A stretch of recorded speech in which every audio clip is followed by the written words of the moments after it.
Like I said, last week was trusting Jesus with our minds. Tonight, we're going to talk about trusting Jesus with our hearts.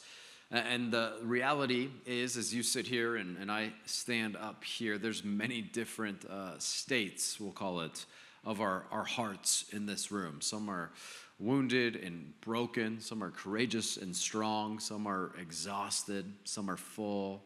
Some feel lost. Some are hardened or numb or dark, and some are filled with light. And the reality is, no matter which one of those might represent where you are tonight or the place of your heart, Jesus sees that, and he knows your heart, and he loves you, and he just wants to draw near to you because he alone is trustworthy with your heart. And so we're going to spend some time talking about what does it actually look like to trust Jesus with our hearts.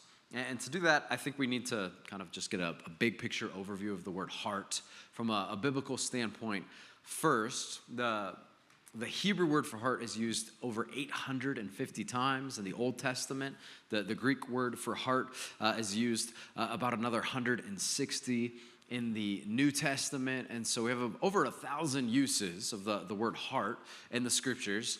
And the reason I'm telling you that is because I'm going to do something I would normally tell people not to do while preaching, and it's this. We're going to skip all around the Bible tonight, which I normally think is a bad idea. What ends up happening is you kind of misunderstand passages. They're taken out of context. They can be manipulated to kind of make the point that you want. However, when we're surveying one key word, I think it can be really important to see kind of the breadth of the biblical use of that word. And so we're going to spend a little bit of time doing that, but that's kind of my disclaimer. So to start with, what we need to understand about the heart from a biblical perspective is that the heart is the core of the person, and it is the source of life. And so we see this in the scriptures, Proverbs 23:7, as a man thinks in his heart, so is he. Above all else, guard your heart, for everything you do flows from it. And then lastly, out of the abundance of the heart, the mouth speaks. It's a representative for us of our inner self. It's the seat of our thoughts, our desires, our will, our emotions. And from our heart comes our words, our choices, our actions, our decisions. It really is core to who we are. That's part of God's design, which is good. And then we get to the not so good news biblically about the heart. And to put it bluntly, the heart is deceptive and sinful. And to be maybe more blunt, your heart is deceptive and sinful. My heart is deceptive and sinful. Biblically, we see this in Jeremiah 17:9. The heart is more deceitful than anything else and incurable. Who can understand it? And we'll just pause there for a second. I'm going to read that again just so we take this in. The heart, again, your heart and my heart, is more deceitful than anything else and incurable. That is a substantial statement for us to take seriously. Jesus frames it slightly differently in the Gospel of Mark. He says this, for from within, out of people's hearts, come evil thoughts, sexual immoralities, thefts, murders, adulteries, greed, evil actions, deceit, self-indulgence, envy, slander, pride, and foolishness. All these evil things come from within and defile a person. As we talked about last week, it's within Genesis 3 that we have what I called kind of the point of infection when this disease called sin entered our minds and distorted how we think after Eve bought into Satan's brilliant marketing. And then sin entered as she digested and consumed this fruit. And the reality is just the same, that it was in that moment that sin entered our bodies and also infected our hearts. And so we need to understand that you and I have infected hearts in this moment. And there's not a part of your life that doesn't impact. And your finances, your body, your sexuality, your relationships, your business, your neighboring, your all of life is impacted by a heart infected by sin. Luckily, the bad news is not where we're going to land. So the next thing we need to understand is we're kind of surveying very quickly through biblical concepts about the heart, is that your heart is treasured by God, both in terms of how he values your heart. He was willing to give up his life. We just sang about this. Jesus paid it all.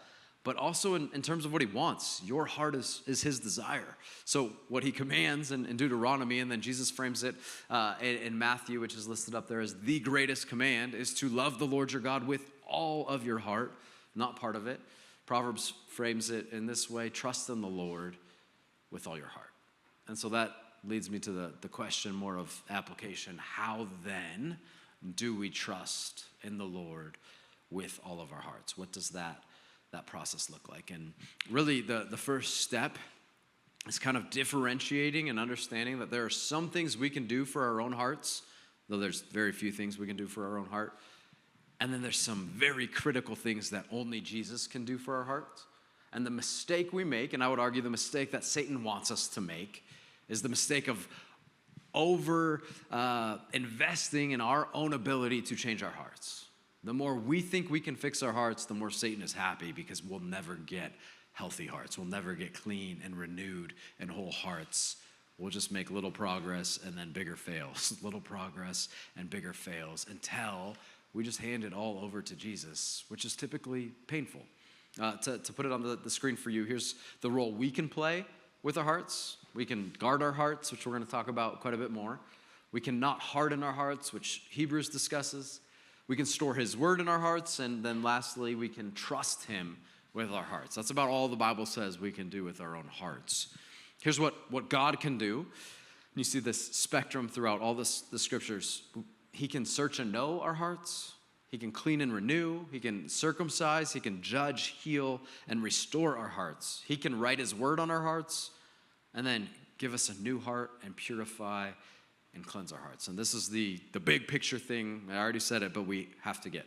Jesus alone can provide a new heart, and you need it because your heart is infected. My heart is infected with sin, and only Jesus can bring any type of lasting change for us. The prophet Ezekiel, speaking on behalf of God to God's people, frames it this way. It's a little bit long, but it is important. He says, "For I will take you out of the nations. I will gather you from all the countries and bring you back into your own land," which, by the way, he's talking to his people that have been taken as exiles out of their homes. I just love this picture, though, because it's consistent throughout the scriptures. I will take you out of the nations, where you are, where you don't belong. I will come to you there and I will rescue you, is what we are reading here. I will take you out of the nations. I will gather you when you are lost, when you have rebelled, when you have run away, when you're in the midst of sin. I will gather you from all the countries and bring you back into your own land, meaning I will bring you back to me. I will sprinkle clean water on you, and you will be clean. I will cleanse you from all your impurities and from all your idols. Can we go ahead and go to the next one? Thank you. I will give you a new heart and put a new spirit in you.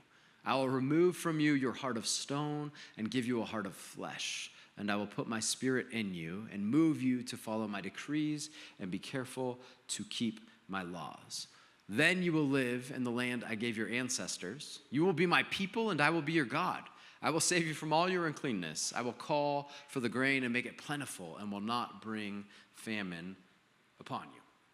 As I typically like to do, I like to frame things in the negative. Sometimes it's simpler to understand that way. Let's notice for a second what the text does not say. It does not say, God, help me change my heart. I think that might be one of our most common prayers. God, help me do this. God, help me not do that. God, help me become this type of person. And the mistake we can make is, and maybe the way you can be aware of it, if you find yourself beginning to treat God as if he's your assistant, we're off track.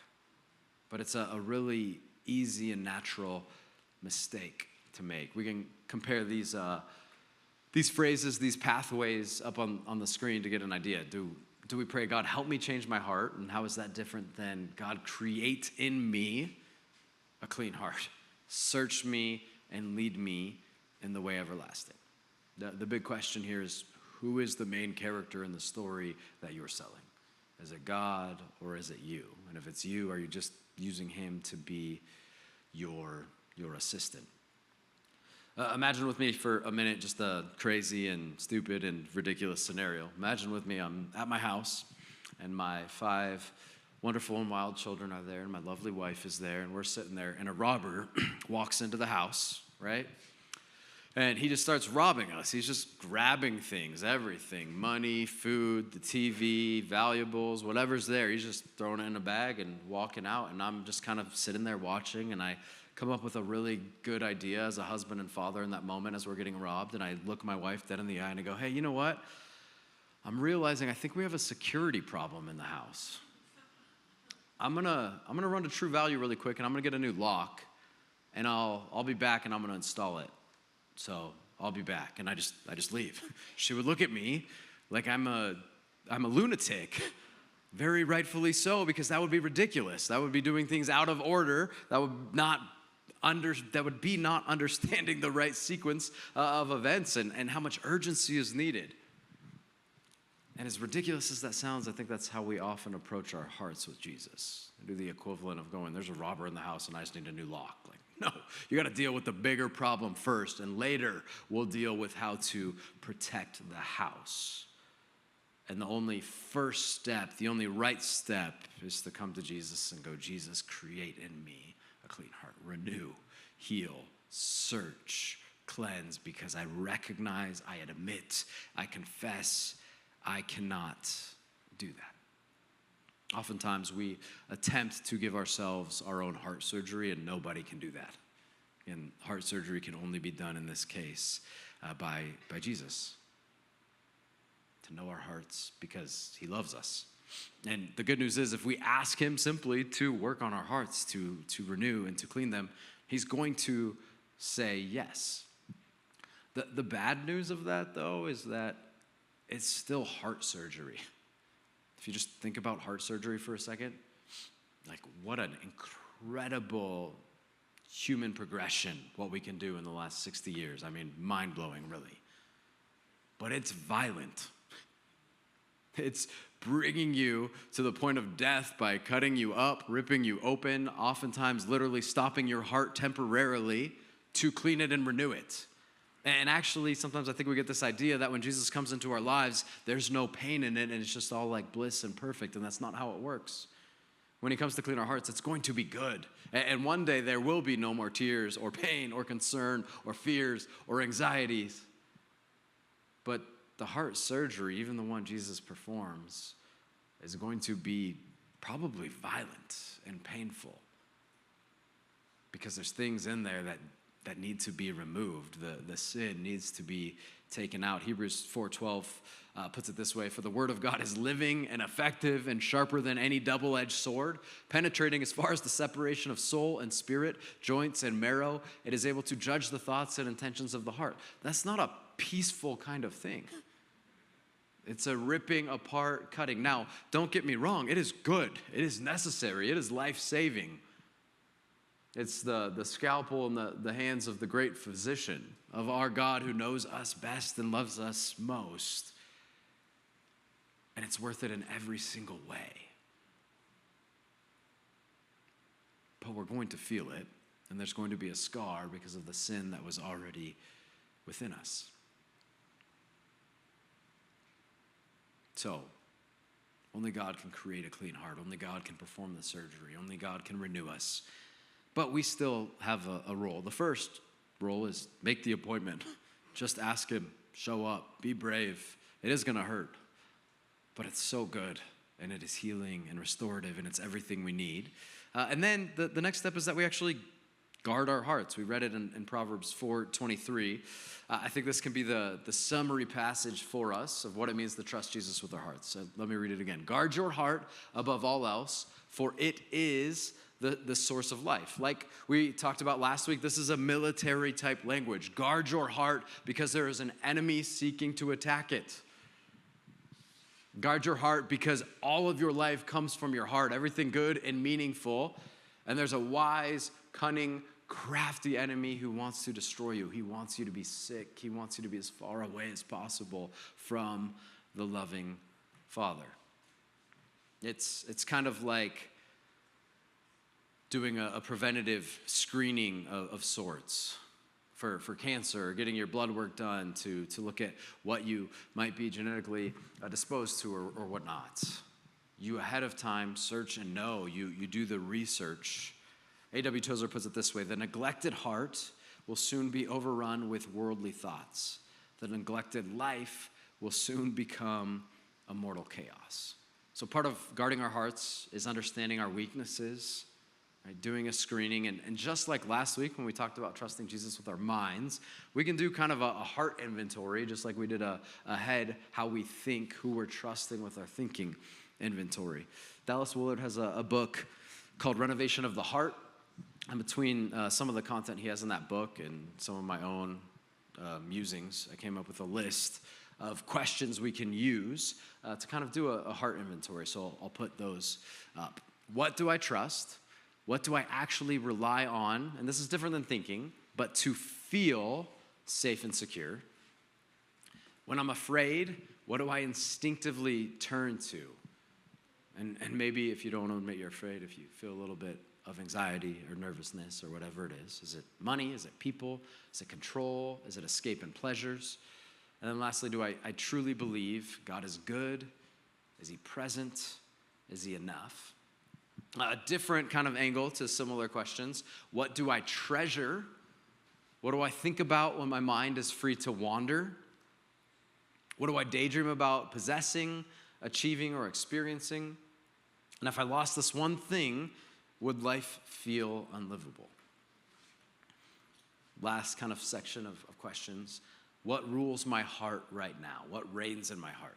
Is there a hidden idol, approval, success, control, pleasure that I'm organizing my life around? Do I love God with my whole heart, or is my heart divided? And then lastly, and this one's scary because I've prayed it and then he answers it, and it's always terrifying. Am I willing for God to search my heart and reveal what I cannot see?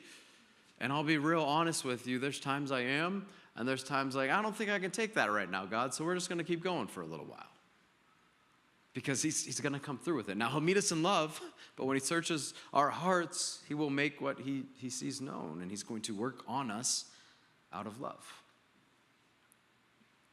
Part of trusting Jesus with our hearts is choosing to put in the work to guard our hearts. We can't change our hearts, but we can guard and protect our hearts. Related, but different, kind of a different angle. The next step to guarding our hearts, I think, or one of them is that we need to dethrone the other gods that have taken the seat in the throne of our hearts. There are other idols that were just mentioned in those questions that need to be removed from the authority that they have within our hearts, to be dethroned. And again, that is not a peaceful process. So often we think about our following of Jesus as if it is just easy. And he says it's not going to be. The pressure's not on us. He's going to do the work, but we're going to feel it. To dethrone the idols and gods that rule us. Again, that could be ambition, pride, pleasure, your identity, your status, your image. It could be a relational dependency. And that thing is what you are driven by. Because contrary to popular opinion and wishful thinking, not one of us is our own master. The engine that drives us within our hearts is something else. We are not in control.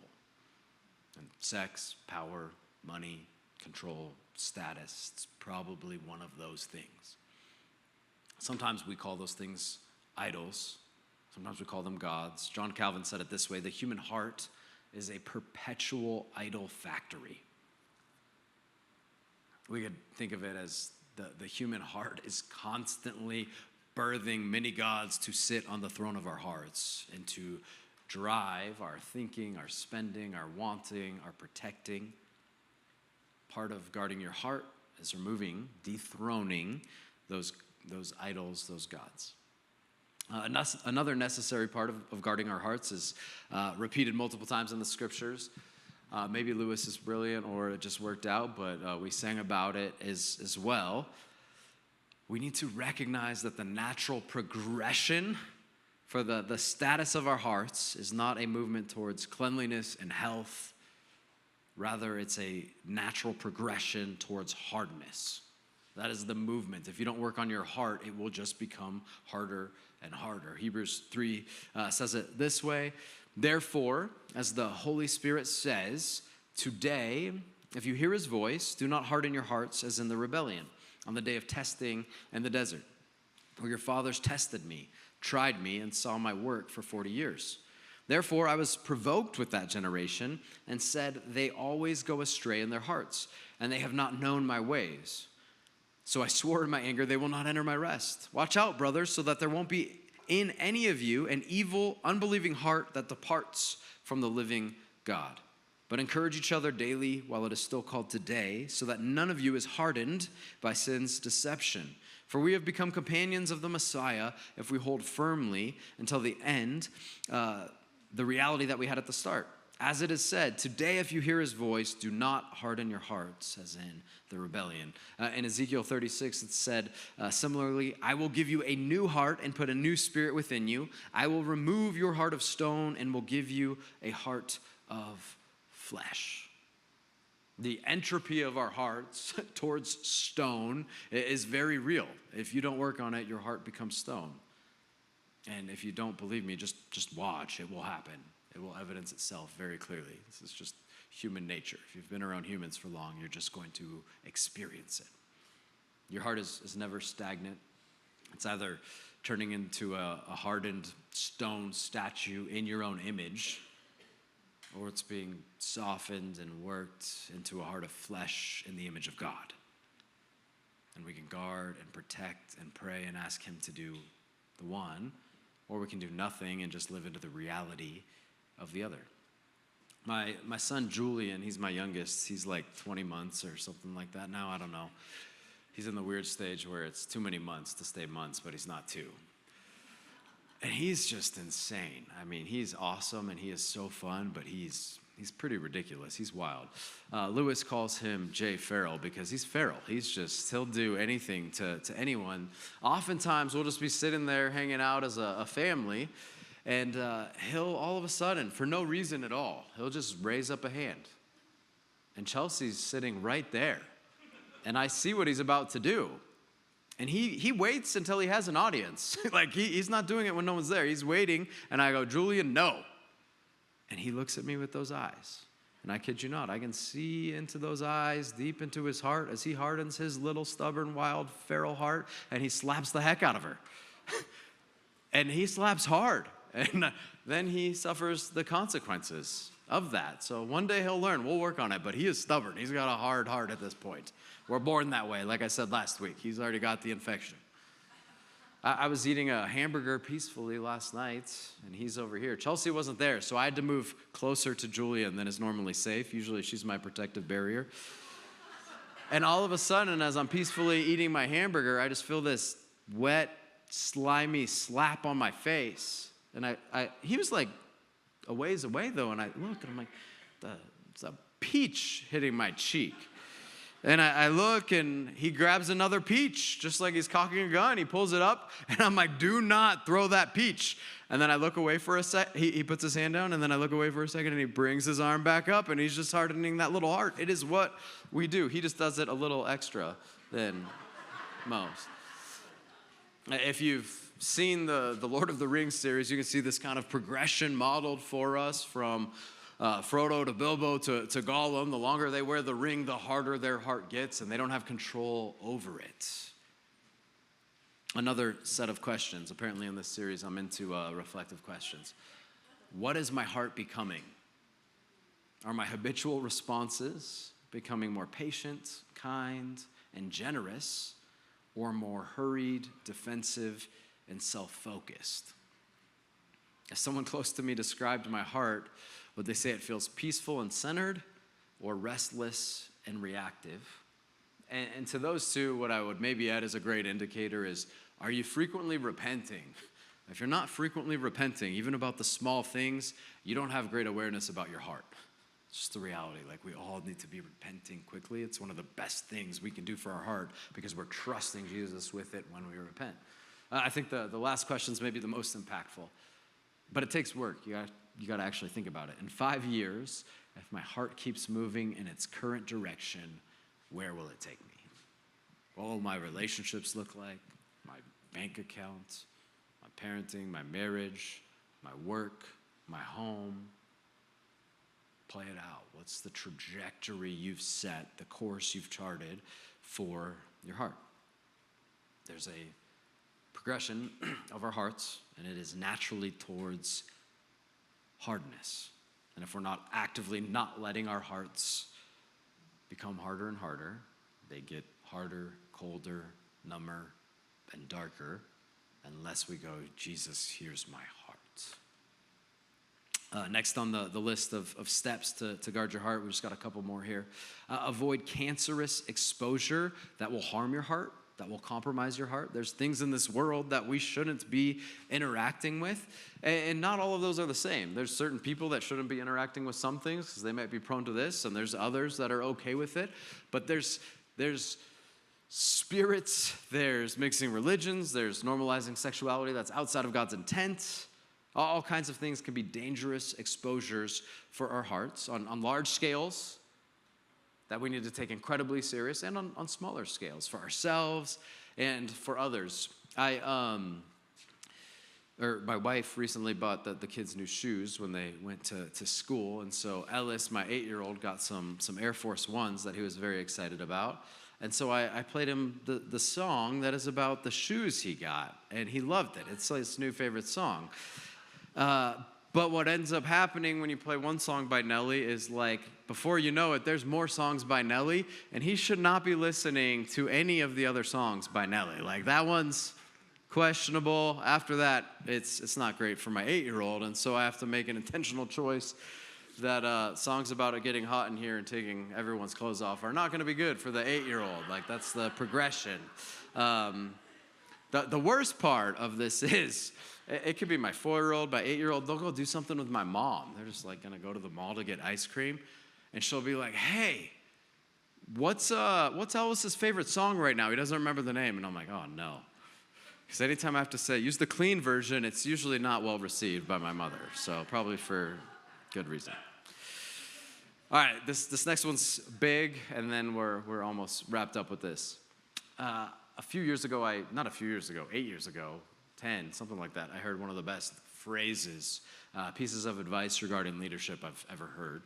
And it's really simple. It says, love first, lead second, but always do both. And that has been a profound compass for me for many, many years. Love first, lead second, but always do both. And I think there's, similarly, when it comes to our hearts, 2 key ingredients that we have to do both, but I actually think we need to start with the first that we normally don't. And it's basically this: delight wins hearts, denouncement protects them. Meaning embracing the good that God has for us wins our heart to God and his ways, and we enjoy who he is and his love and his kingdom. But we also need to denounce the evil parts of the world that will harm our hearts. You can say it this way: delight should lead because joy transforms us, but denouncement must accompany because the truth protects us. My guess is, and I'd be willing to bet a whole lot of money, you move more towards one of those categories than the other. You might be better at delighting in the good God has given us in this world. You might be better just pointing out everything that's bad and avoiding it. But what we actually need is both. Anytime I teach on this concept, I'm always drawn to Odysseus and Homer's Odyssey. And as he's on his journey, he gets to the point of the journey where he's going to come across the path of the sirens and the song of the sirens. And as the story goes, if anyone hears that song, it cannot be resisted. And he's going to steer the ship into the rocks where the song is coming from. And so he comes up with this plan, and he has all of his crew fill their ears and plug their ears so they won't be able to hear the song. But he himself wants to hear the song, and so he doesn't get his ears plugged. He gets tied up so that he can't do anything. They can't hear his commands or his yelling. He can't steer the ship, and they go by, and it works out, and he hears, they don't, and they're safe. And I've always just thought about that, and I think we, in our following of Jesus, approach life very similarly. Our first instinct is like, plug our ears and don't hear any of the bad. And that's the way to follow Jesus and trust him with your mind and your heart and all of who you are. And I think that's a part of it. Like, sometimes that's necessary. But the first part, I actually think, is to recognize, like, what I think Jesus is saying is not, don't go listen to good music because it's going to captivate you and harm you. I think he's saying, hear my song because no song compares to my song. And by that he means in marriage and life, for our bodies, for our minds, for our spaces, our neighboring, our businesses, our finances, our everything. He's not saying don't listen to that. Like, sure, be cautious, be on guard, that matters. But the primary message of the scriptures is not a list of do nots. It is a do. Enjoy what I've given you. Live into my plan and my way. It's delight first, denounce second, but do both. Have an understanding of what his goodness is. Augustine put it this way. He said, you have made us for yourself, O Lord, and our heart is restless until it rests in you. Different example from Billy Graham. It's often referred to as the Billy Graham rule, and it's pretty simple. It's never be alone with a woman who isn't your wife. Some practical wisdom in that I think can be very, very, very wise.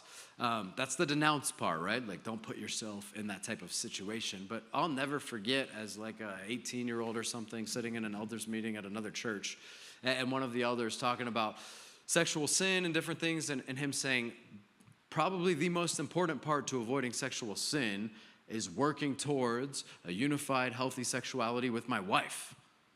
It's both. It is delight and it is denounce. And if we miss one for the other, we're actually ignoring God's intent to live into the good he has planned, to reject the bad that will harm us. Trust in the Lord with all your heart. This is a central, if not the central command, because when we do that, we give all of our lives over to us. And in fact, if our head wasn't above our hearts, I would start this series with trusting Jesus with our hearts, but our head is above our hearts, so it's just kind of easier. Trust in the Lord with all your heart. That means hand the whole thing over to him. Your desires, your fears, your pursuits, the things and people that you cherish and protect and value, your whole heart. And so it begs the question, what parts of your heart are you clinging to and not giving over? What are you digging your claws into and saying, hey, you can have almost all of me, but not that, Jesus? And maybe it's shame in your heart keeping you from handing it over. And to that I just say, put it in the light. He will show you he can be trusted. If you have a wounded heart, go to him for healing, and he will show up. If you sense temptation, go to him with your heart and say, be my deliverer. Not help me deliver myself, be my deliverer, and he will do that. If your heart is full of contentment and gratitude, then go to him and rejoice with thankfulness for what he's provided. With every part of your heart, whatever it looks like right now in this moment, go to him. He can be trusted with our hearts. I'm going to close with our core practice for this week. Many of you are in groups and have the practice group booklets. I think we have like 10 left for sale, I think for $10 in the lobby if you want to pick one up and you're not in a group. Core practice this week, and I'm going to give a little disclaimer because once I say it, you're going to be like, what in the world does that have to do with the heart? But it really has everything to do with the heart, and it's this. It's a practice that was established in the very first few pages of the scriptures, and it's actually relinquishing our finances back into the hands of God. And that might sound like there isn't a connection between our finances, our money, and our hearts, but really, when we are honest about it, if we take the time to recognize it, our finances, our wallets, our bank accounts function as like a castle-like gateway, keeping us from giving our heart to Jesus. Of all things, it might be the thing we cling to and protect and don't trust with the most. Even we think of the rich young ruler, and he did everything right. He knew all of the law and commandments. There wasn't one thing he was missing. And then Jesus said, now go sell all that you have and give it away. It wasn't a test.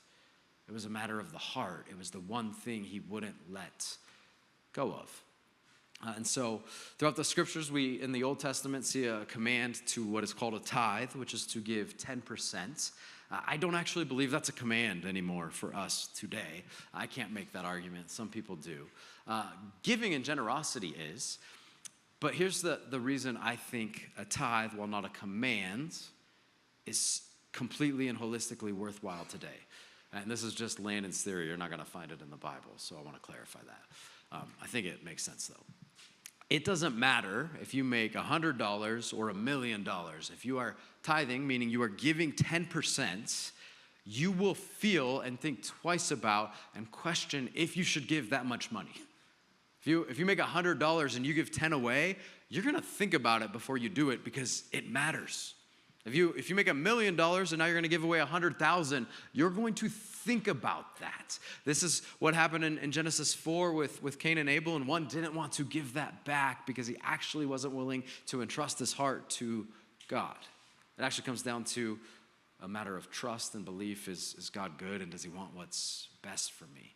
I actually think of giving and generosity as almost like a one push button to go, if I want to practice giving my heart to Jesus, if I want to let go of selfish ambition, if I want the Holy Spirit to reign in my heart, if I want to preactively screen my heart from what might be in there that isn't healthy, dethrone idols, create unity, be filled with love, one of the just best tangible ways to do so is to give away.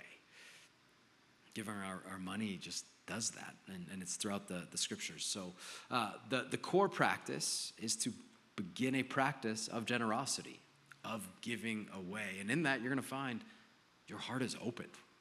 Watch those, ask those that do, and this is just the reality again and again and again. And we recommend, it's not a command, we recommend 10% for that reason, because it will be felt.